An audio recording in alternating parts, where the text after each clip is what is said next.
The ping came from nowhere. Darren Cole was 3 days into a solo salvage run through the outer veil when his scanner threw up a contact that made no sense. No registered signature. No beacon frequency he recognized. Just a low, dying pulse repeating every 40 seconds like something breathing its last. He almost ignored it. He had learned a long time ago that the things worth finding in deep space were rarely the things that announced themselves loudly.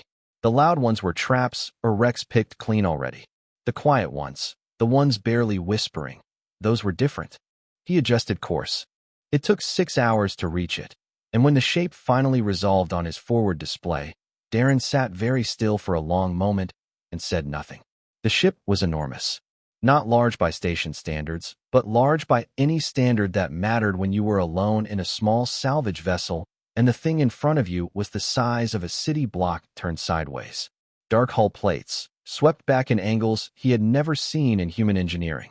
No running lights. No engine glow. Just mass and silence and that faint dying pulse. Lena spoke first. She usually did. Vale warship, she said from the handheld unit clipped to his console. Designation class suggests a command vessel. Flagship category. I am detecting approximately 460 life signs, all in emergency stasis. The ship's own AI is offline. Drive core is dark. How long has it been adrift? Based on microdust accumulation on the hull and the rate of power decay, I estimate 11 to 14 days. Darren looked at the ship for another few seconds. Then he started preparing a docking approach. You're not going to ask me any questions about this plan? He said. I have several, Lena said. I have decided not to ask them. The docking was rough. The Vale ship had no active clamps, and the exterior hatch required him to manually override a lock system built for hands larger than his. It took 40 minutes and 2 skin knuckles. When the hatch finally opened and he stepped inside, the air was cold enough that he could see his breath and dark enough that his helmet light felt like a candle in a cave.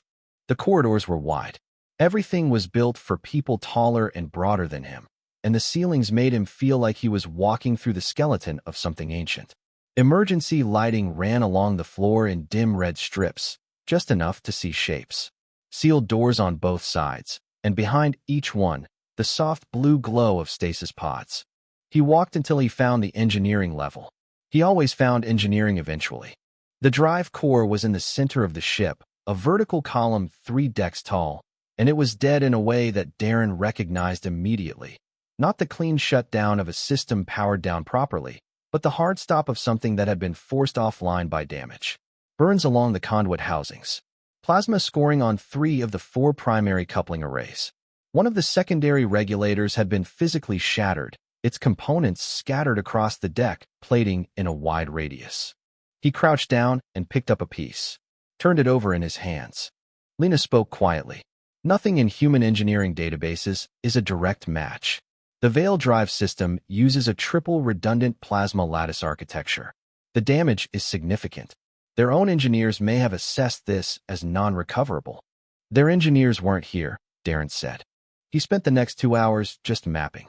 He did not touch anything. He walked every meter of the engineering deck, let Lena scan every component, and built a picture in his head the way he always built pictures.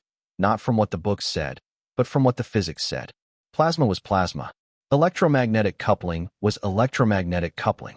The names on the parts were different, and the tolerances were alien, but the principles underneath were the same principles he had learned in a cramped training bay on a station that no longer existed, from a man who told him once that a machine is never truly dead until someone decides to stop caring about it. He found the pathway at hour 3. It was not obvious, and it was not safe, and it required him to route power through a conduit that was partially compromised, which meant working inside it while it was live. The conduit opening was just wide enough for him to fit his upper body and both arms. The temperature inside during a live run would be high enough to burn unprotected skin in under 4 minutes. He looked at it for a while. Then he went back to his ship and stripped out every piece of compatible salvage he could find. Thermal wrap, bypass cable, 3 different gauges of conductive line, his emergency plasma regulator that he had been saving for a job that paid better than this one. He carried it all back through the cold, dark corridors of the Vale flagship and laid it out on the deck beside the conduit access panel. Lena said, I want to note, for the record, that this is dangerous. Noted, Darren said. I also want to note that there is no payment structure in place for this work. Also noted, and that the Veil, historically, do not respond well to outsiders accessing their warships without authorization. Darren pulled on his thermal wrap and tested the fit of his gloves. You done? Lena was quiet for exactly 2 seconds. Yes, she said. Tools are laid out left to right in the order you will need them. Good luck. He opened the access panel. He went in. Heat was a sound inside the conduit. It pressed against Darren's ears and made the air taste like copper and burnt insulation. He worked by feel more than sight. The thermal wrap blocked most of his peripheral vision, and the confined space meant every motion had to be deliberate. Too fast, and he would brush the wrong surface. Too slow, and the heat would climb past what the wrap could handle. He had set a timer. 4 minutes in, 4 minutes out, 30 seconds rest. No exceptions. He came out after the first cycle with his hands shaking slightly, drank half a water packet, and went back in. He did this for hours and stopped counting the cycles around the 6th. Counting made it feel longer. The primary problem was the shattered regulator. Without it, the plasma lattice had no pressure governor. Restarting the core would spike everything and destroy what was still intact. He could not use the original mount point. He had to build a secondary mount using salvage parts not designed for this purpose, in 4-minute intervals, in the dark, by feel, in heat that wanted to cook him. He talked while he worked. Old habit from years doing repairs alone in vacuum-exposed sections where silence got too heavy. You are a lattice system, he said to the conduit walls, around hour 9. Triple redundant. Means you have 2 backup pathways I have not used yet. Whoever designed you knew you might lose a primary. They left me a door.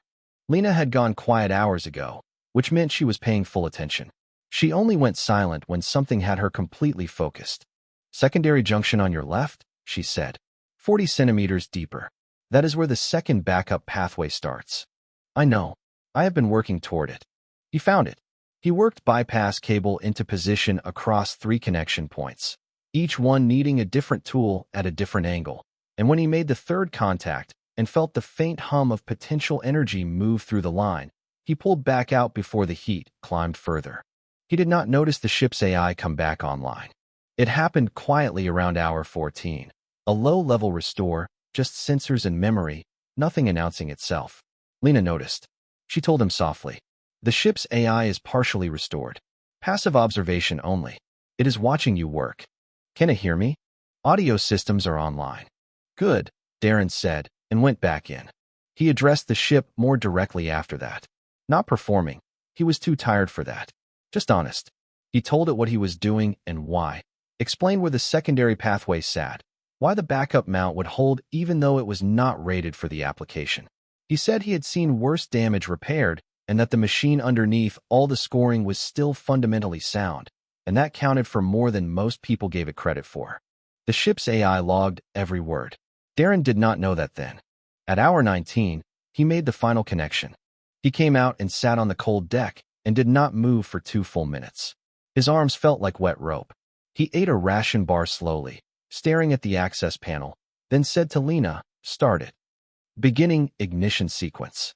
Darren, if the secondary mount fails. It will not. But if it does, then we deal with it. Start it. The drive core shuddered. The sound was deep and structural, the kind of vibration that moved through the deck plating and up into Darren's spine where he sat on the floor. Emergency lighting shifted from red to amber. Then full lighting came on, cold, white, sudden. The hum grew, steadied, held. The plasma lattice illuminated from bottom to top in a slow climbing line of blue-white light, each section catching and stabilizing before feeding the next, exactly as designed. Then the stasis pods began releasing. He heard it through the walls, 460 locks disengaging, atmosphere hissing through sealed chambers, large people waking up all at once in a ship that had been silent for 2 weeks. Darren stood. His legs protested. He picked up his tool bag, turned around, and found the corridor full of Veil warriors. They were tall and gray-skinned with the flat expressions of soldiers waking mid-crisis and still calculating the situation. They stared at him. All of them. Dozens of eyes in a cold white corridor. And at the center of the group, stepping forward with the stillness of someone who did not need noise to command space, was a woman in a dark uniform with rank markings he could not read and eyes that were taking him apart from 4 meters away. Darren held his tool bag. He was still eating the ration bar. The silence lasted long enough to matter. Then the woman spoke. For words, flat and direct, carrying the weight of someone who was not really asking even when it sounded like a question. Lena translated quietly in his earpiece. You woke my ship. Darren looked at the corridor full of warriors, then back at the woman. It needed waking, he said. Lena translated that too. The woman's expression did not change, but something behind her eyes shifted, the specific look of someone encountering something they had no category for yet. She held his gaze. Then she spoke again, longer this time. Lena translated carefully. She says her name is Sovarel, queen of this fleet. She says you will come with her. It was not phrased as a request. Nobody touched him. That was the first thing Darren noticed as Sovarel turned and walked, and the corridor full of warriors parted around him like water. They watched him pass. Eyes tracked him the way eyes track something unfamiliar, not with open hostility, but with the careful attention of people who had not yet decided what they were looking at. Commander Reth made his decision faster than the rest. He appeared at the entrance to the command deck. A broad, senior officer with medals pressed into his uniform and a jaw set like a door that had been nailed shut. He looked at Darren for exactly 1 second, then addressed Sova in rapid veil. Lena translated in Darren's ear, keeping up as best she could. He is saying that the human boarded without authorization, that it is a violation of fleet law. He is requesting, formally, using official language, that you be detained and processed. Darren said nothing. He watched Sova. She did not stop walking. She said 2 words over her shoulder to Reth. He went rigid. She told him to wait, Lena said. The command deck was enormous and dimly lit, and smelled of recycled air and something faintly metallic that Darren could not name. Crew members moved to stations around the perimeter, bringing systems fully online now that the core was running. They glanced at Darren as they passed, and looked away quickly. Sova stopped at the center of the deck. She turned to face him fully. An older veil in long gray robes stepped out from somewhere near the back of the room. He moved with the slow deliberateness of someone who had done things ceremonially for so long that ceremony had become his natural speed. He carried a long flat tablet covered in text that Darren could not read. He held it in both hands and began to speak. Not to Darren, to the room. Lena was very quiet for a moment. Then she said, "This is a high priest. He is invoking something called the Rite of Korath. I am pulling translation now." Darren waited. The Rite of Korath is an ancient binding law, Lena said slowly, clearly reading as she spoke. It states, and I am translating closely here, that whoever restores the queen's vessel in her hour of darkness, when her own people could not, becomes bound to the queen's service, bound to her protection, bound to her court. It is called the Velbound. It cannot be undone by any authority, including the queen herself. It is, Darren, it is written into the foundation of their legal code. It predates the current fleet structure by over 400 years. Darren processed this. So I fixed the ship, he said. Yes. And now I am legally attached to the queen. That is the short version, yes. Because I fixed the ship. Correct. He looked across the deck at Reth, whose expression had moved from rigid to something closer to fury held very carefully in place. Then he looked at Sova, who was watching him with the flat, unreadable attention she had given him since the moment the stasis pods opened. The high priest finished speaking. The room was silent. Sova spoke. Her voice was even and carried no particular emotion, and she spoke just long enough to make it formal and final. She has confirmed the bonding before the crew, Lena said quietly. It is done. Reth's jaw moved. He said something sharp and short. Sova looked at him. She said 1 sentence. Lena translated. She said, "The law does not require your comfort, Commander, only your compliance." Reth said nothing more, but his eyes, when they moved back to Darren, communicated clearly enough without language. Darren was given quarters on the officer deck, a room built for someone twice his width with ceilings he could not reach and a sleeping platform he had to climb onto. 2 warriors were posted at his door. Honor guard, Lena told him, or security, possibly both. He sat on the edge of the sleeping platform with Lena's unit in his hand and stared at the far wall. "I just want to clarify," he said. "I cannot leave. Not without the Queen's release." which legally she cannot grant under the Velbound right. And she cannot dissolve this herself. No authority in their legal structure can. That is the point of the right. It was written to be permanent. He lay back on the sleeping platform and looked at the ceiling. His arms still ached from 19 hours inside a plasma conduit. His back had definitely made a sound it should not have made. He had approximately 4 ration bars left and no clear path home. A knock came at the door, controlled and deliberate. He said to come in, not knowing if anyone outside could hear him. The door opened. Sova stood in the frame, alone, without her guard. She looked at him the way she had looked at him on the command deck, assessing, direct, giving nothing away for free. She spoke. Lena translated. She wants to know if you understood what was done today. Tell her yes. Sova received the translation. She asked another question. She wants to know if you intend to challenge it. No, he said, but I want to know what she intends. Lena translated. Sova was still for a moment. Then she answered. She says, Lena said carefully, that she has never broken a law of her people in her life. She does not plan to begin now. The door closed. Darren stared at the ceiling a while longer. Then he asked Lena to pull up everything she had on Veil Ship Engineering, because if he was going to be here a while, he was going to find something useful to do. 3 days after the bonding, Darren fixed a water recycling unit on Deck 7 that the Veil engineers had listed as permanently degraded. He had not been asked to. He had been walking the ship, which Sova had permitted, within limits, and he had heard the specific sound that a membrane pump makes when its seals are starting to go. He stopped, listened, located the panel, opened it, and spent 2 hours doing what needed doing with tools from his bag and parts cannibalized from a nearby secondary unit that was entirely redundant. When he came out, there were 4 Veil warriors watching him from the corridor. He nodded at them. They said nothing. He moved on. He did the same thing 2 days later with a damaged atmospheric pressure sensor on the cargo level, and the day after that with a communications relay that had been patched badly after the battle and was creating interference in the ship's internal network. Each time, no one asked him. Each time, people watched. Reth filed a formal complaint on day 5.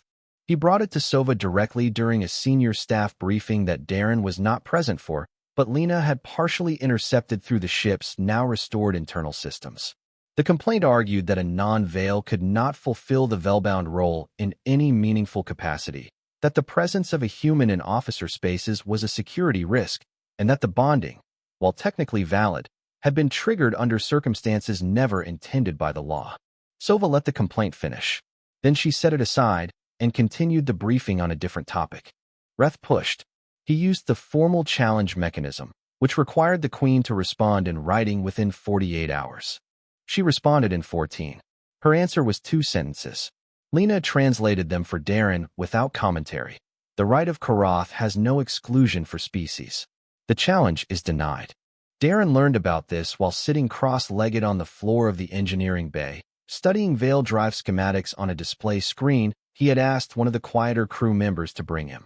The crew member, a young engineer named Orit who was apparently fascinated by the bypass assembly Darren had built and kept finding reasons to be nearby, had translated the request without complaint. When Lena told him about the challenge and the response, Darren was quiet for a moment. She didn't tell me about it, he said. No. She just handled it. Yes. He went back to the schematics. By the end of the second week, the corridor behavior had changed. It was subtle. Veil warriors were not a demonstrative people, but the specific kind of silence around Darren had shifted. It was less the silence of suspicion and more the silence of observation. The kind given to someone whose presence had not been explained yet, but whose actions were being noted and filed away. Or it started talking to him directly instead of through Lena. His common tongue was rough but functional, and he asked technical questions with the specific intensity of someone who genuinely wanted to understand rather than make conversation. Sova called Darren to the command deck on day 16. They met in the secondary briefing room off the main floor. Smaller, quieter, no one else present except Lena and Darren's hand and a Veil attendant who left when Sova gestured. She sat on one side of the table. Darren sat on the other. She asked questions, direct ones, with no softening at the edges. She asked what humans used for ship classification systems, and how human fleets organized repair priorities, and whether human engineers were trained differently based on vessel type. She asked where he had trained and for how long and under whom. He answered, all of it, as plainly as he could. She listened the way very few people listened, completely, without preparing her next thought while he was still talking. It made her attention feel different. Like weight. At one point she asked him why he had fixed the systems he had not been asked to fix. He thought about it genuinely. Because they were broken, he said. And I was there. She received the translation, said nothing for a moment, then asked another question. She wants to know, Lena said, if you would have done it even knowing what the bonding would mean. Darren considered that honestly. I did not know anyone was alive on that ship when I docked, he said. I went in because something was broken and someone had to try. What came after? That is a different question. And the different question? Lena prompted, because Sova had clearly asked it. I don't regret fixing it, Darren said. That part I'd do again. Sova was still for a long moment. Then she said something short. Lena translated it carefully.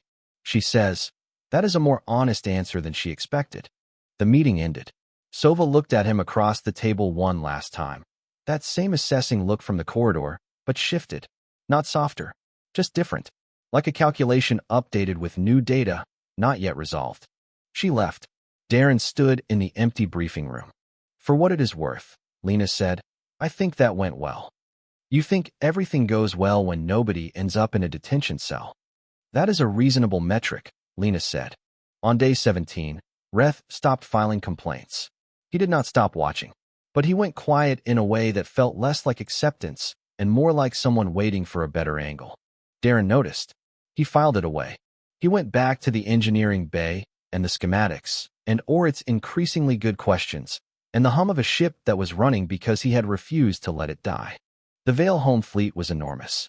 Darren saw it first through the viewport in his quarters. Hundreds of warships arranged in a formation that had the precise geometry of something built over centuries, not planned in a day. Carriers the size of small moons. Escort vessels moving in coordinated patterns like schools of dark fish. And at the center, the flagship station, Kovaris, which was less a station and more a city that had decided to remain in orbit. The Coravel docked at Kovaris on a morning that meant nothing in space, but that the ship's clock designated as early hour. By midday, Darren had been moved to different quarters, larger, closer to the command level, and Lena had picked up 17 separate communications between Coravel and the home fleet command structure, all of which contained his name or something approximating it in Vale. None of them sounded pleased. Lena translated summaries. The home fleet admirals were concerned. A human bound to the Queen was a political problem. It complicated alliances and set a precedent the High Council had not approved. 3 admirals had filed objections. One had requested a formal dissolution hearing. Can they dissolve it? Darren asked. No, Lena said. But they can create enough procedural noise to make Sova's next 6 months politically miserable. Darren thought about that. Then he went to the engineering bay, because thinking was easier when his hands were occupied. Or it was there already. He had started arriving before Darren each morning, which Darren had decided to treat as a professional compliment. They worked through drive calibration logs together, Darren reading the data, Orit explaining the Vale notation systems, both of them catching irregularities that the automated systems had flagged but not resolved. The ship's AI joined the process quietly. It had taken to communicating through the engineering bay displays, not in language exactly, but in the way it surfaced relevant data before Darren asked for it, highlighted abnormalities he had been about to notice, and occasionally showed him sections of the ship's memory that seemed contextually relevant to whatever he was working on. Darren had started saying good morning to it when he arrived. It responded by pulling up the most recent diagnostic summary. He decided this counted as a relationship. On the 4th day at Kovaris, the dissolution hearing was rejected. Sova had appeared before the High Council without notice, without supporting staff, and without a prepared speech. She stood before the council and stated, in terms that Lena translated as precise to the point of being sharp, that the right of Karath was the foundation of Vale law, that the council's authority derived from that same foundation, and that dissolving the bonding on political grounds would require them to first dissolve the legal structure that gave them authority to govern anything at all. The council deliberated for 2 hours. They rejected the motion. Darren found out that evening when Sova came to the engineering bay. She stood in the doorway, looking at him sitting on the floor with drive calibration data on 3 screens and Orit cross-legged beside him. Orit saw her, stood, and left without a word. Sova came in. She looked at the screens, at the tools, at the workspace he had built in a corner of the bay that was technically not his. Then she sat down against the wall beside him and looked at the same data.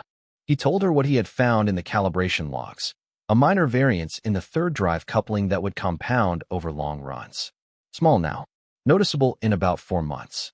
She listened, and he realized she understood the technical detail without translation, which meant she had been reading the same logs herself. They sat in that quiet for a while. Then he asked, without planning to, whether the council had been difficult. She looked at him sideways. She said something short. She says, Lena translated, that councils are always difficult. That is what they are for. He almost smiled. And the dissolution hearing? She answered. Flat, brief. She says it was not a serious challenge. She treated it accordingly. He nodded. He looked back at the screen. The third coupling variance blinked steadily at the edge of the display. She spoke again, unprompted this time. Lena paused, then translated carefully. She says she is aware that this situation was not something you chose. She says, Lena paused again. She says that the law bound you here, but that what you have done since arriving was your own choice. She wanted you to know she has noticed the difference. Darren was quiet for a moment. Tell her, he said, that I noticed she handled the council without telling me it was happening. She did not ask me to defend myself or make a case. She just handled it. Lena translated. Sova received the words, said nothing for several seconds. Then she spoke once more, and something in her voice had shifted in a way that even Darren, who could not understand the language, could hear. Lena translated softly. She says, I protect what is mine. Darren looked at the coupling variance on the screen. He thought about what that sentence meant from a queen who chose her words the way she chose everything else, exactly and without waste. Tell her, he said, that the third coupling is going to need replacing in about 90 days. I can do it if she wants. Lena translated. She looked at him. Something crossed her face that was not quite a smile, but was the shape of the space where one might go. She said one word. Lena translated. Good. She left, and Darren sat in the engineering bay with the ship humming steady all around him and thought that 90 days was, all things considered, a reasonable amount of time. The High Council chamber was built to be intimidating.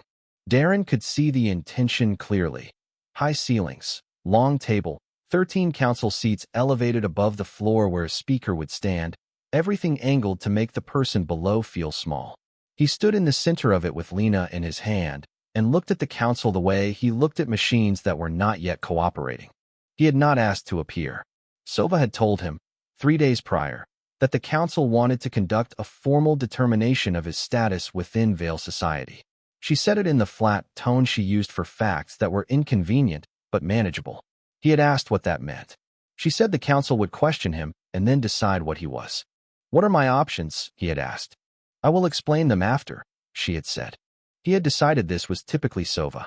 The council head, the eldest member, seated at center, spoke first. Lena translated in real time. The question was formal and longer than it needed to be, which was the council's way of establishing authority before the substance arrived. The substance, when it came, was simple. What claim did Darren Cole have to the Velbound status, and what could he offer the Vale people in exchange for the recognition the bonding imposed? Darren had prepared nothing. He did not work well from scripts. He told the council what he had done. Not elaborated, not argued, just stated. He had received a distress signal. He had docked. He had found a ship that was dead and 460 people who would follow it if no one acted.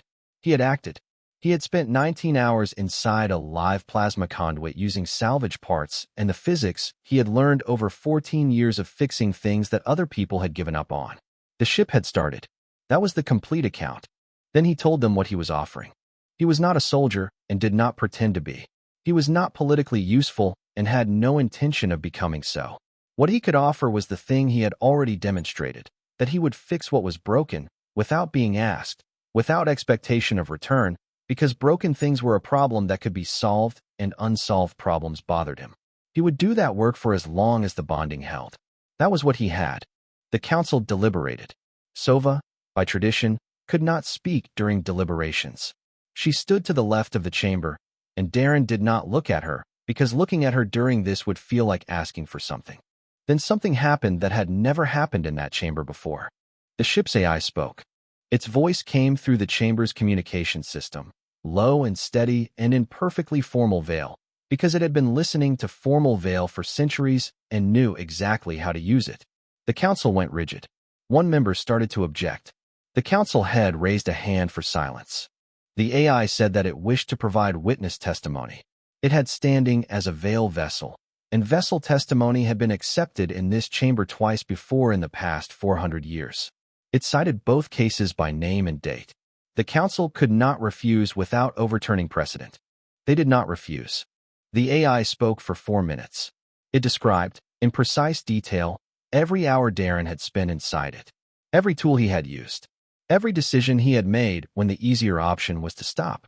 It described the moment the secondary mount was completed and the probability, which it had been calculating in its partially restored state, that the mount would hold. It said the probability had been 61%. It said Darren had proceeded anyway, not because he was reckless, but because he had assessed the alternative as unacceptable. Then it said one more thing. It said, "This human spoke to me when he thought I could not respond. He told me what he was doing and why. He did not treat me as equipment. No being has spoken to me that way in my operational history. I believe the council should know this when making their determination." The chamber was very quiet. The council deliberated for 22 minutes. The council head spoke. Darren Cole was recognized as veil-bound in full standing. First non-veil ever granted the title. It would be written into veil law. The session was closed. In the corridor outside, after the chamber emptied, Sova stood beside Darren and looked through a viewport at the home fleet arranged in the dark outside. She asked him something. Lena translated. "She wants to know if you regret it." Darren looked at the fleet. At the Coravel near the outer edge, its drive core burning steady blue, alive because he had refused to leave it dead. "I went into that ship to fix something broken," he said. "I'm not sure I'm done yet." Lena translated. Sova was quiet for a moment. Then she said something that Lena took a beat longer than usual to put into words. She says, "Good. There is much left to fix." Darren nodded. He looked at the fleet a moment longer. Somewhere behind the viewport, the Coravel's engines burned on, steady and sure, the sound of something that had refused to stay dead, carrying a queen who had stopped pretending she did not notice, and one mechanic who was already thinking about the third drive coupling and what came after that. There was always something that came after that. He had learned that long ago. The work did not end. It only moved. He was starting to think that was not a bad way to live.